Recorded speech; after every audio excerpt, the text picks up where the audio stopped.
as our listeners know, we like to have fun on the Friday edition of the Locked On NFL podcast. I'm Chris Carter here with your boy Q. We're going to be breaking things down. It's time for a rousing game of cap or no cap on all the season award winners for the NFL.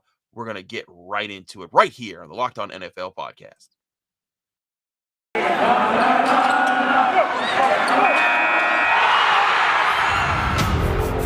You are Locked On NFL, your daily NFL podcast. Part of the Locked On Podcast Network, your team every day.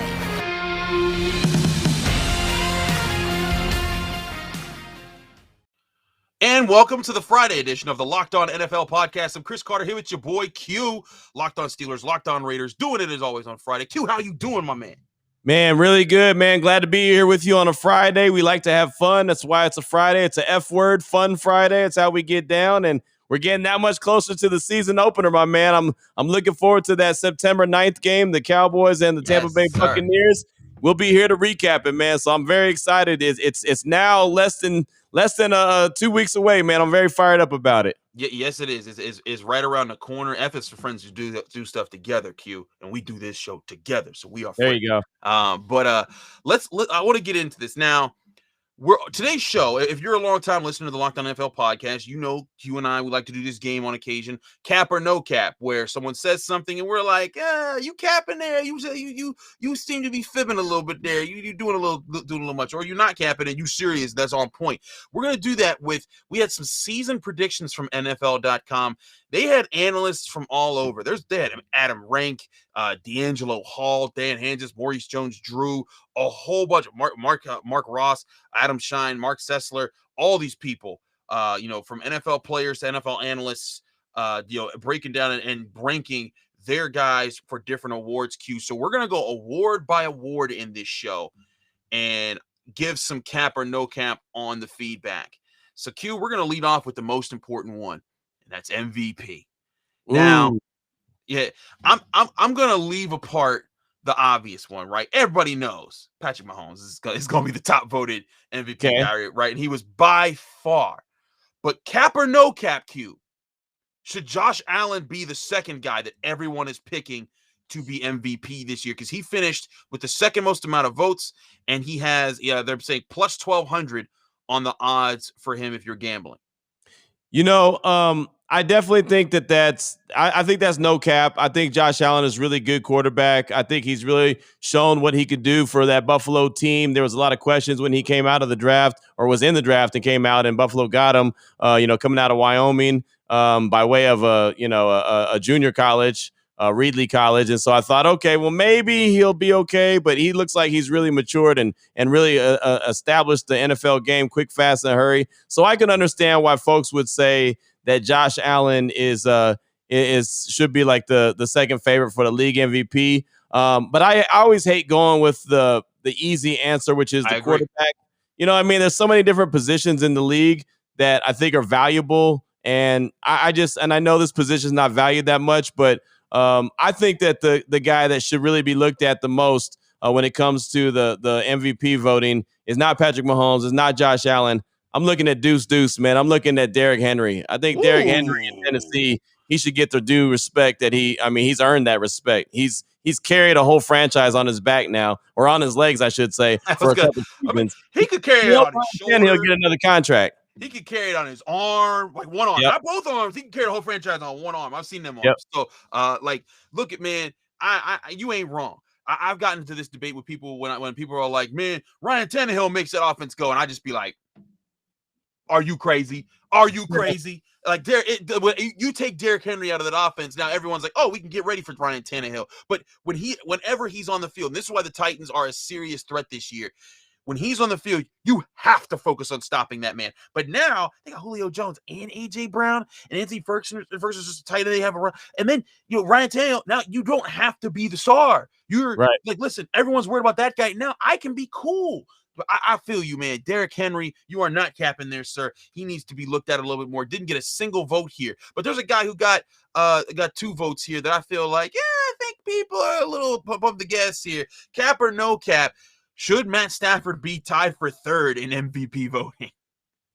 Man, don't get me started on Matt Stafford again, man. That is such a sore subject. You're capping. There ain't no way Matt Stafford should be in the conversation for any kind of MVP. I pull my hair out, man. If you're on YouTube, you see I don't have a lot of hair to begin with. I don't understand what the infatuation is with Matt Stafford. He's done nothing in his career that shows you that he should be a league MVP. He has a strong arm. Great. So did Jeff George. He had a terrible team that he was with in Detroit. So what? Plenty of people do. I mean, it's just. So did Jeff George. Yeah. I mean, God, are you serious? Just whatever. He went to Highland Park in Texas. Lovely. Who cares? I mean, no, you're capping. He's not a league MVP. He shouldn't be first in the voting. He shouldn't be second in the voting. He should not be on the list for voting. He's lucky he got the hell out of Detroit and has a chance to even have a little bit of life in LA with the Rams. We'll see if he's going to be a league MVP. I don't think so. That's an absolute cap. Yeah, a lot of people rush to conclusions about him being with the Rams. And listen, I get it. They got weapons. He's on a team that probably will be in the playoffs. There's more excitement there. The players who each got one vote, Aaron Donald, Aaron Rodgers, and Russell Wilson. No complaints. Thank you. There. If you're going to talk about a Ram, give Aaron Donald some damn love. Yes, sir. Yes, sir. H2P, by the way, Pitt grad right there, and from the city of Pittsburgh. Lots of love for Aaron Donald. But yeah, how does Matt Stafford get more love than Aaron Donald? You tell me, Q. You tell me, because I don't see it. And listen, I get quarterback. And listen, if your argument's like, listen, man, they're not going to give it to a D tackle. I understand your argument, but not Matthew Stafford. Like if you would say Aaron Rodgers or Russell Wilson would get more votes than Aaron Donald, no problems. But Matt Stafford, you reaching. Like Aaron Donald could be in the voting for Defensive Player of the Year and MVP every year. Yep. Every year. He's that damn good. Mm-hmm. Absolutely, I agree. We'll get to him in a sec because the Defensive Player of the Year is coming up. Offensive Player of the Year, though. Player with the most votes. And this was a lot tighter because Patrick Mahomes ran away with the last one. Offensive Player of the Year, top vote getter, Christian McCaffrey with 5 votes. The next couple guys got 4 votes each. Cap or no cap, should Christian McCaffrey be the top guy for to get Offensive Player of the Year? Nah, you're capping. Okay. I got to see if Christian McCaffrey's even healthy. I agree with that. I mean, how much did Christian McCaffrey miss last season with Carolina after signing that big-time contract? I like Christian McCaffrey. I like that he's a multiple back guy. I mean, he could do multiple things, catch the ball, obviously run the rock. He's definitely a talented dude. How many games is Carolina prepared to win? That's you know question. What I mean? Like, you don't win 5 or 6 games and become the MVP. Nah. Unless you got like 4,000 yards, like that would be okay. I just see the Carolina Panthers taking that big a step this year. I believe in Matt Rule. Anyone who's listened to this show knows I believe in Matt Rule. I just don't believe in him this year. I don't believe Sam Darnold is that good of a quarterback, and I think that that's going to be one of the Achilles heels. And I think that if you go through and study the history of Matt Rule, it's not the first year he's really good. It's not the second year he's really good. It's the third year. So Panther fans, that's next year. Christian McCaffrey, not so much. I feel you. Give me your cap or give me a cap or no cap on Offensive Player of the Year voting here. Well, there was a bunch of different votes on there. I got to shout out Darren Waller, David Carwin. He went ahead and did that. I mean, he's a damn good tight end. I don't see him being voted as a. But you see who voted for him. It was David Carr, brother of known Raiders quarterback Derek Carr. So that kind of takes the credibility away a little bit. Just a little bit, you know. Yeah. I can't subscribe to that, but I know Darren Waller's damn good. Don't get me wrong. But I'm going to go back to I'm going to go back to where I wrote already. Derrick Henry, offensive Player of the Year. I think that's who he should be. I think he should be in the running for MVP. And if he's not going to be the MVP, he damn sure should be the offensive Player of the Year. So yeah, cap or no cap, I'm riding with Derrick Henry. No cap there. I'm right with you. And what is cap to me is how Christian McCaffrey gets 5 votes and Derrick Henry gets 1 vote. Right. What are you looking at? Now again, if this was comeback player of the year, and we'll get to that later in the show, this is comeback player of the year, totally get that. Derrick Henry's not coming back. He's the man. But he's the sheriff at running back. Like, if you wanted to say Dalvin Cook, and Dalvin Cook also got 1 vote here, I'd understand that too. But Derrick Henry gets 5 times less votes than Christian McCaffrey?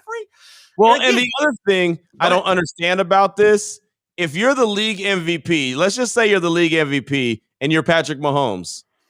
You're on offense. Wouldn't you be the offensive player of the year? Offensive player of the right. There's always that politics of they want to make sure different guys get awards every year. Why? I want them all. I want that too. If I'm the best, I want them all. I want my hardware on the trophies on this wall behind me. That's what I'm saying. I feel you on that. Back in the day, man, we'd go to the club and we wanted all the honeys. We didn't want one honey and share the other honey with the homeboy. We wanted all the honeys. Stop it. That was back in the day, though. I'm just saying. Back in the day, when we made it clap. But oh man, that's you, sir. You just go a whole other direction. Here we go with the back in the day with the honeys, the honeys. He says, but to your point, players want it, but I get the politics of the voters being like, hey, let's spread it out because I think media wise, it's like, listen, it gives us more things to talk about, more players to talk about when it comes to that. But still, yet I'm with you. Derrick Henry should be getting more votes on this list. All right, last one before our first. Side note. Sorry, I didn't want to give you a side note. I do have the ultimate honey now. The wife is the ultimate honey. I just wanted to add that in. Way to save yourself. Because if she saw this episode, she'd have been like, you was doing what now? Yeah. I wake up with a knife in the side of the bed. I better make sure I clarify what's going on. Actually, we're gonna cut to a break. When we come back, you'll get our thoughts on Defensive Player of the Year and all the rookies for this season. But first, I got to tell you about our sponsor, Built Bar. If you want a healthy treat that tastes like a candy bar, Built Bar is the ultimate protein bar for you. It's the official protein bar of the U.S. track and field team, and it comes in so many different flavors. Whether you want a fruity snack like raspberry, strawberry, or orange, or something different like salted caramel, cookies and cream, Rocky Road, or my personal favorite, double chocolate, Built Bar has so many flavors for you to enjoy. And the best part, they're all healthy. They range from 130 to 180 calories. They pack 17 to 18 grams of protein, only 4 to 5 grams of sugar, and 4 to 5 grams of net carbs. That's a tasty and healthy snack that'll save you from eating the snack you'll regret later and stay on task with anyone's diet. Order today and get your favorite flavor delivered right to your door by going to built.com and use promo code LOCKED15. That's LOCKED15, LOCKED15, and you'll get 15% off your order. Again, that's promo code LOCKED15 for 15% off at built.com.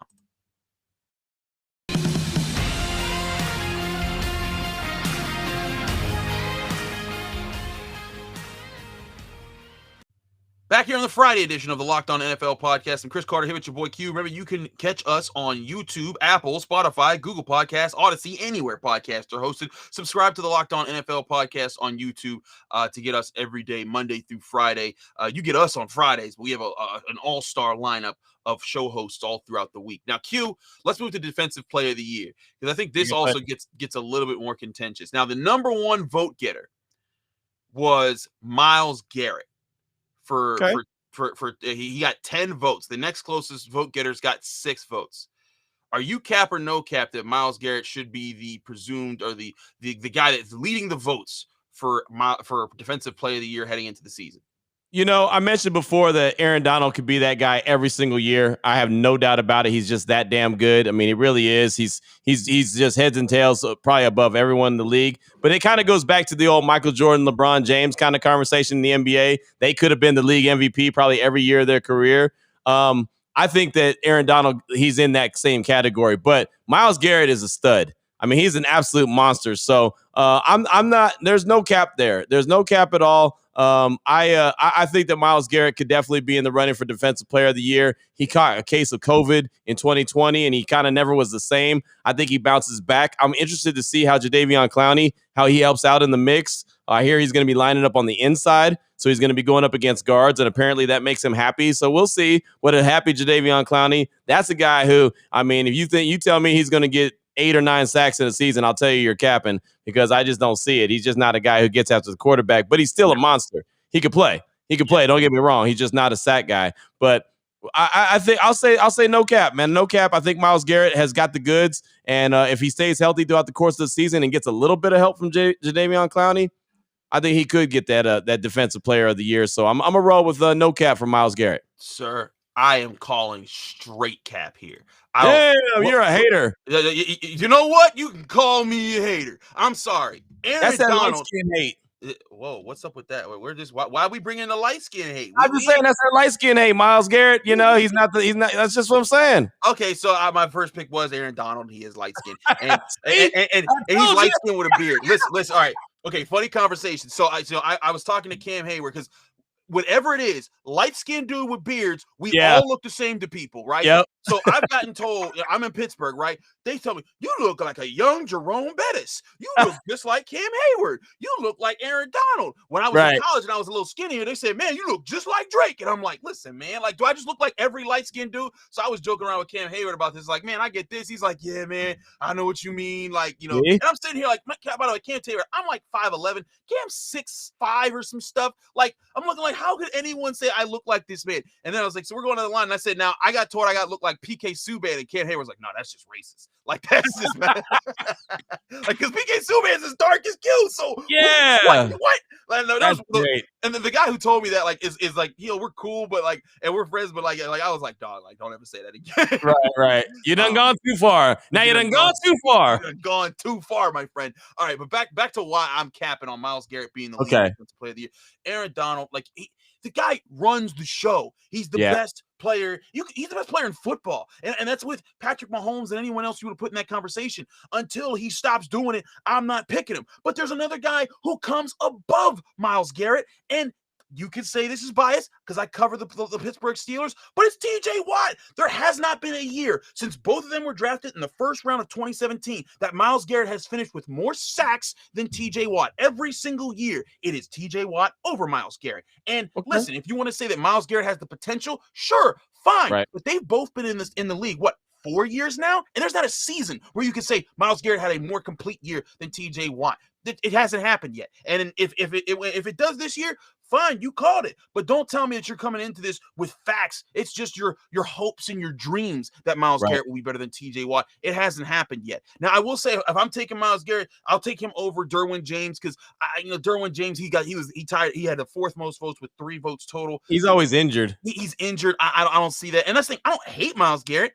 Right. Just like, as a person, like when people jump over TJ Watt to talk about this guy, and I'm like, TJ's over here. Let me ask you, why does that happen? Why does TJ Watt not get talked about unless you're in Pittsburgh? I don't know. Maybe it's because people are tired of talking about the Watts. Maybe. And cap on that, because you know what? TJ is his own man. He does his own thing.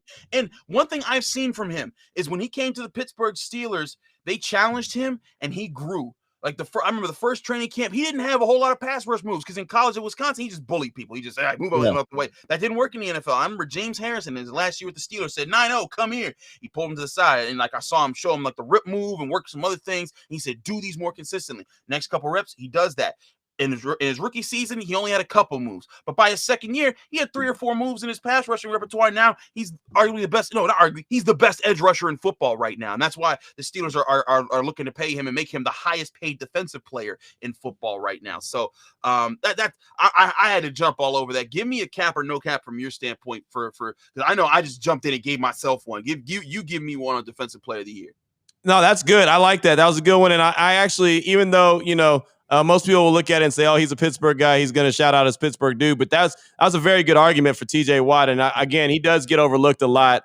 I still remember when the Raiders had a chance to draft him and they took Garyon Conley instead. I'll just leave that there. Ouch. Garyon Conley's not even in the league anymore. Damn. Just throw that out there.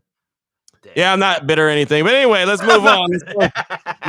Let's go to offensive rookie of the year because I think we did a good job talking about that. Okay. Leading vote getter, Justin Fields, cap or no cap? I think you're capping. I think you're capping, and this is why. Okay. I don't know when he's going to start playing.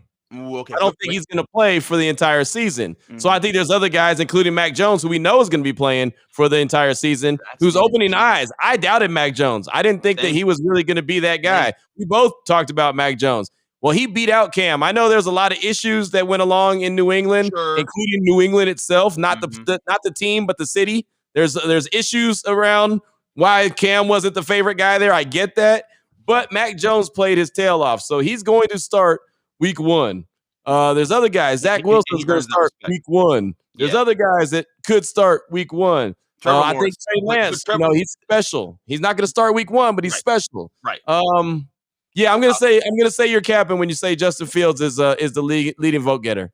Yeah, so I get it because I say I'm not. I say it's not no cap on Okay. Justin Fields simply because I think he's going to be phenomenal this year.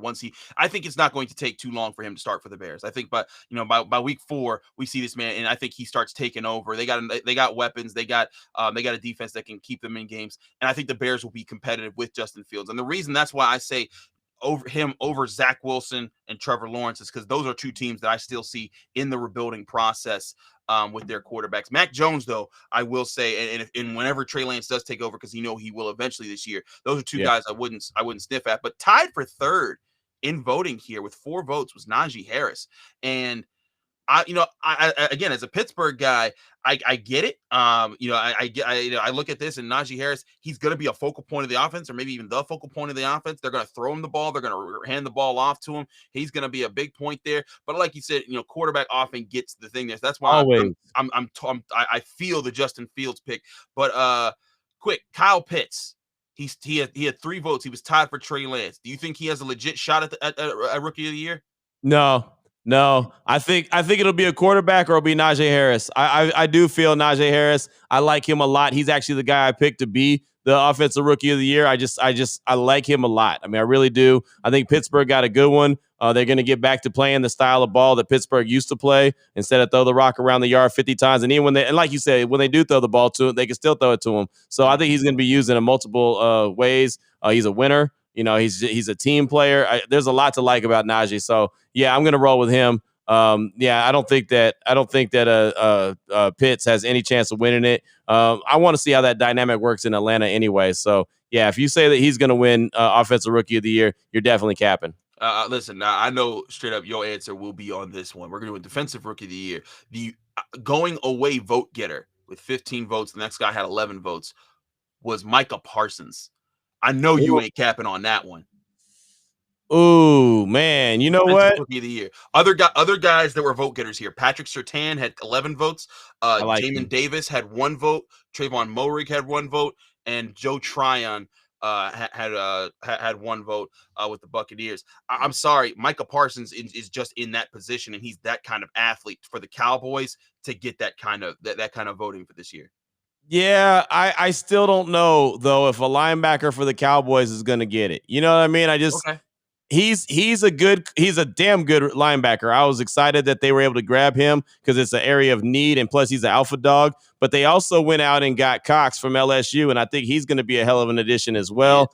I think that there's some new pieces on that Cowboy defense, so I don't know if he's going to end up being the clear cut alpha dog immediately, but he's a damn good pick. And I'll say this. I'm going to go with a pick that's going to sound so homerish, but I'm okay with that. But I've been championing about Najee Harris the whole time. I think Trayvon Moehrig, I think he's going to be the dude, that free safety for the Raiders. I really do. I like him a lot at TCU. He's a ball hawk. He's playing in Gus Bradley's scheme, and that's playing that Earl Thomas role. So he's going to have an opportunity to create some turnovers. And we all know turnovers are sexy in the league. If he comes away with 3 or 4 interceptions throughout the course of the year, some impact interceptions, I think he's going to win it. But there's some really good defensive rookies of the year candidates on that list. And of course, Micah Parsons is one of them. Patrick Surtain is a good one. Man, he's a good one. I love DBs, man. DBs and secondary. DBs win games all day.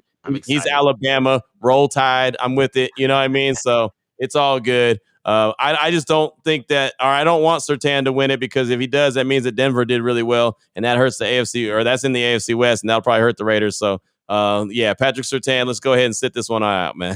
I feel you on that. But yeah, defensive player of the year. I hear you on Micah. I understand why you're saying there. Patrick Surtain, you don't want him to, but man, he looks the part. He's a stud. He looks the part, certainly. But I feel you on Trayvon Moehrig, and I understand some people might say, oh man, you just repping the Raiders. Like, nah, like I looked at the draft, and this wasn't one of your stronger safety drafts where you had guys just flying up in the top 10. Right. But I looked at that and I was like, man, like, if in a perfect world, if you could get, because the Steelers always pick it at the back end of drafts, and like this would have been the year to do that for safety, because then you would have. I was surprised he was a second round guy. Yeah, that's the thing. Yeah, like made it always. I thought he was going to go at least in the mid 20s, let alone late 20s. Me too. But there's that. We're gonna get into. We had two more things to touch on: comeback player of the year and coach of the year. But first, we're gonna tell you guys about BetOnline.ag. It's that time of the year again, and all eyes are now turning to football as teams are back on the gridiron to start the football season. As always, BetOnline is your number one spot for all the pro and college football action this season. Get all the updates on odds, props, contests, including the $500,000 NFL Mega Contest and the $200,000 NFL Survivor Contest, both open right now at BetOnline. Head to the website or use your mobile device to sign up today and receive a 100% welcome bonus. Be sure to take advantage of their opening day super promo. That's make a bet on the Thursday, September 9th season opener between the Super Bowl champion Buccaneers and the Dallas Cowboys. And if you lose, your wager will be refunded up to $25. And if you also lose, you can listen to me and Q talk about it because we will be recapping that show right here on the Locked On NFL podcast. But BetOnline is the fastest and easiest way to bet on all your favorite sports, from football, basketball, boxing, right down to horse racing. Don't wait and take advantage of all the great offers available for the 2021 season at BetOnline.ag, your online sportsbook experts. When we come back, I promise you, well, maybe that you won't get some takes that won't come as homerish from Q and I, him of Raiders fans and me of Steeler Nation. There's no such thing.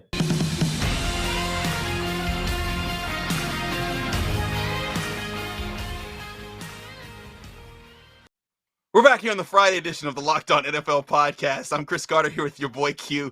We just wrapped up talking about Defensive Player of the Year voting. Anything you wanted to say at the end there, Q?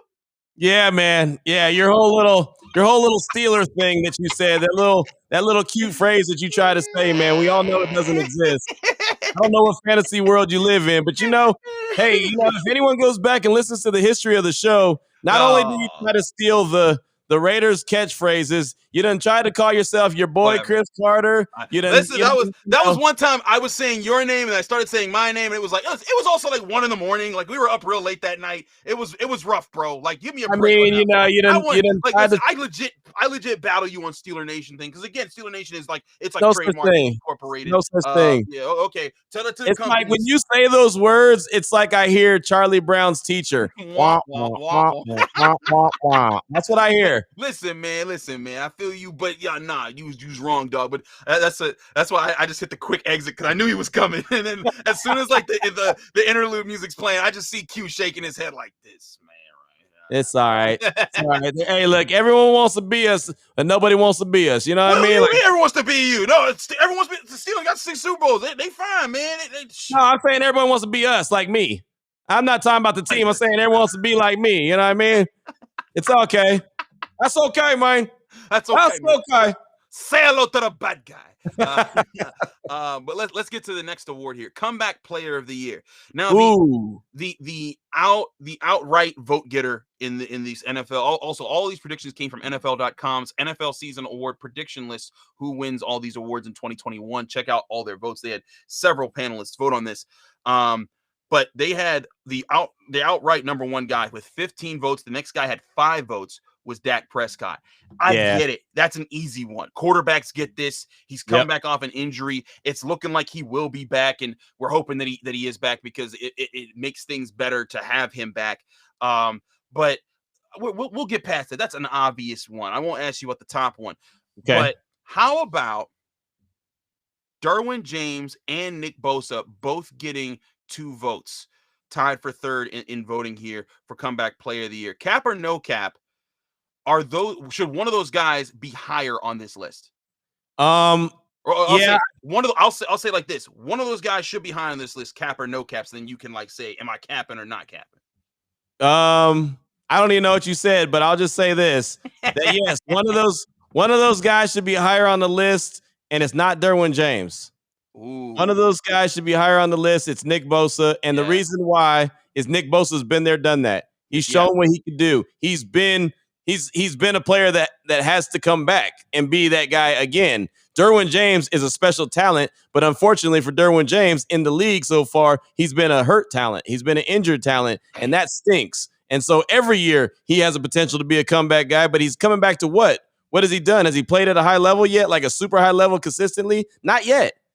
Can he do it? Yes, but he just hasn't done it. And so I don't think that he has an opportunity to come back to anything yet. So I got to go with Nick Bosa, who's a guy who played in the Super Bowl, a guy who showed his worth immediately his rookie year. So, not a big Bosa fan to say the least. I'm just not. I think that's a weird family, but I'm not talking about the family. I'm talking about the talent on the field, and I got to give him credit for that. I think if he comes back healthy and he's able to be a part of that San Francisco rotation on that defensive line and be a healthy part of it, I think no doubt about it, he has an opportunity to be that guy. But I think it all goes back to Dak Prescott again, like you mentioned. I feel you on that. I will say this. You talked about, you got to come back to something. Sam Darnold got a vote on this list. When has Sam Darnold ever been the guy? He's coming back from mono. It's just dang, I forgot all about that situation. Oh man, yeah. I'm sorry. Why did Sam Darnold even get a vote? Yeah, he's done nothing. He's done nothing but play mediocre, and he's had mono. He was on a bad team, and now he's on a team that's probably not that much better either. I mean, I don't understand what has he done to come back to? Exactly. I'm right with you on that. Now let's get to the last award here, and that's Coach of the Year. Uh-oh. Now, this was a tight voting set here, because there was one guy who won with 6 votes, 2 guys that tied with 5 votes. We had a 4-vote guy and a few 3-vote guys. But the winner here, Kevin Stefanski for the Cleveland Browns, getting the Coach of the Year prediction here. Right behind him, Kyle Shanahan and Brandon Staley. Interesting picks here, but cap or no cap, Kevin Stefanski should be the guy here. I'm gonna say that you're capping, and only I'm gonna say that because I'm still not 100% convinced that Cleveland's all the way back.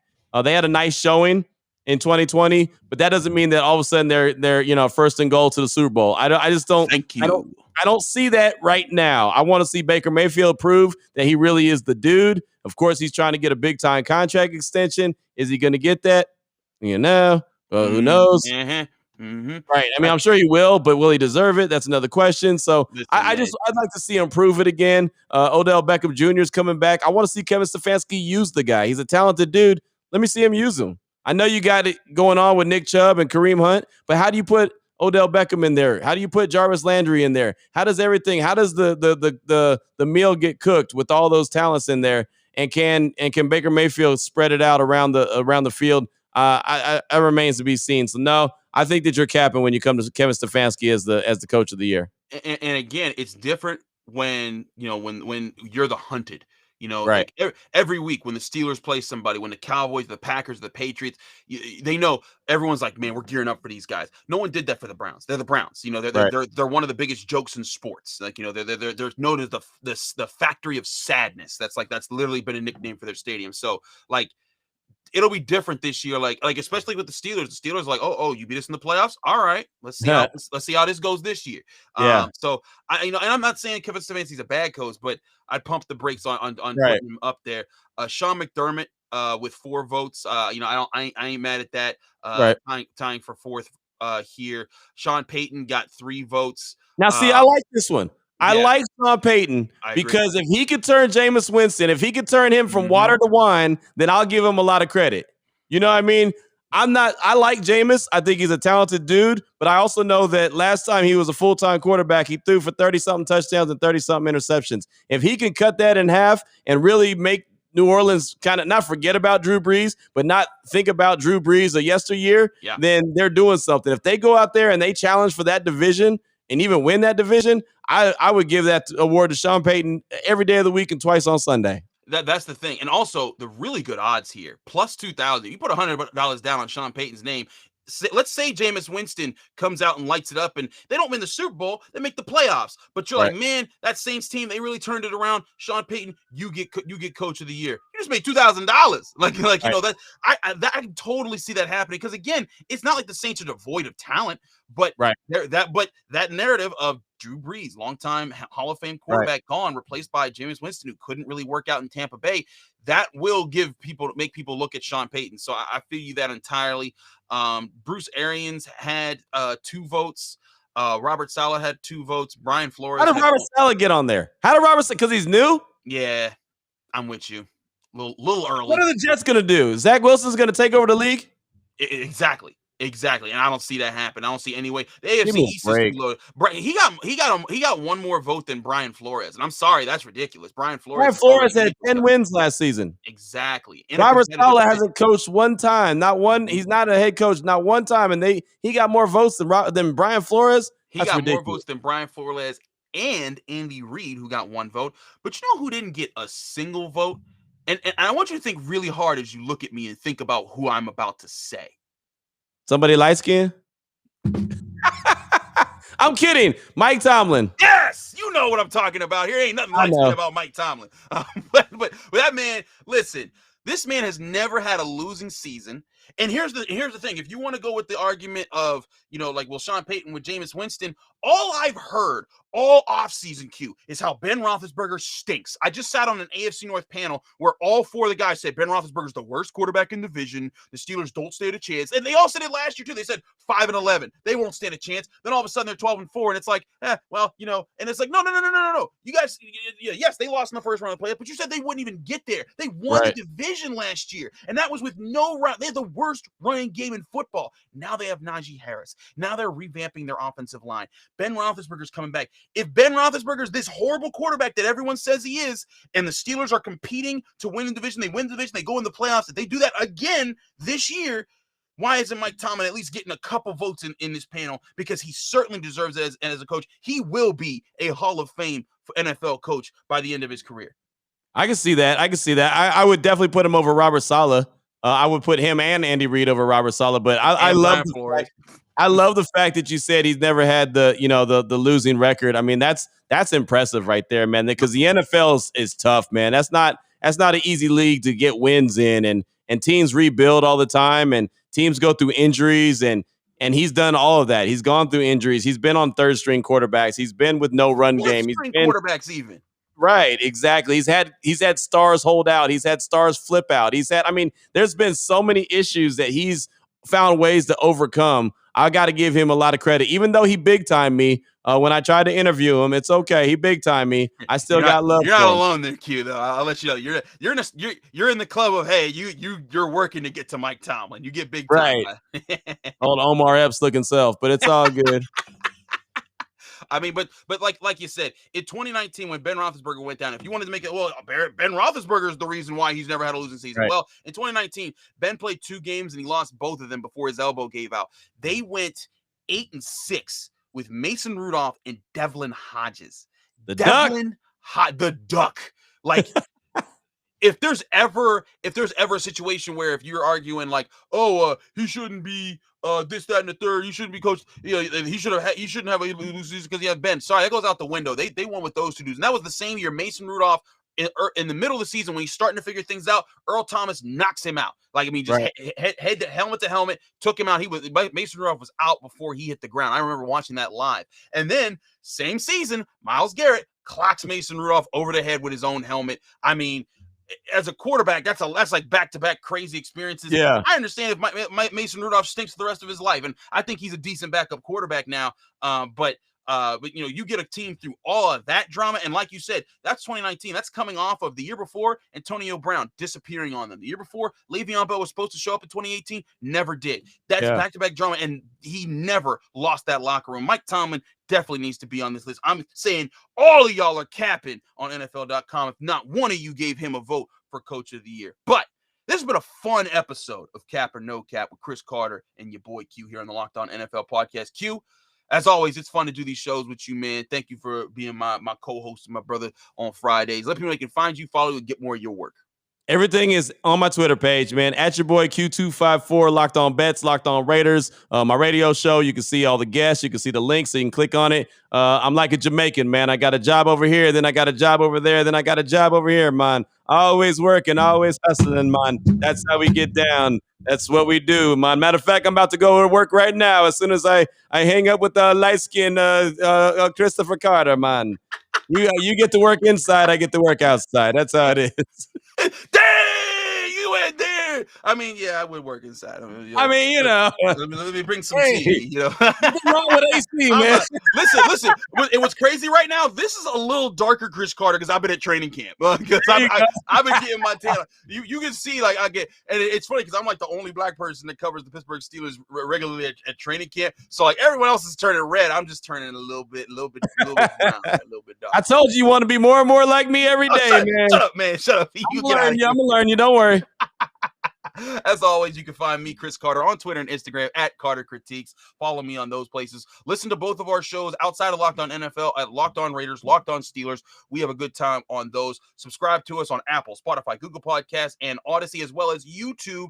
And subscribe to the Locked On NFL podcast. We have all of our platforms out here. It's a lot of great content. Thanks again for watching, listening to us. Have a great weekend. Football is back next week, y'all. I'm pumped. I know you are too. We'll be recapping on the Thursday night season opener between the Cowboys and Buccaneers right here in the Locked On NFL podcast in next week's Friday edition.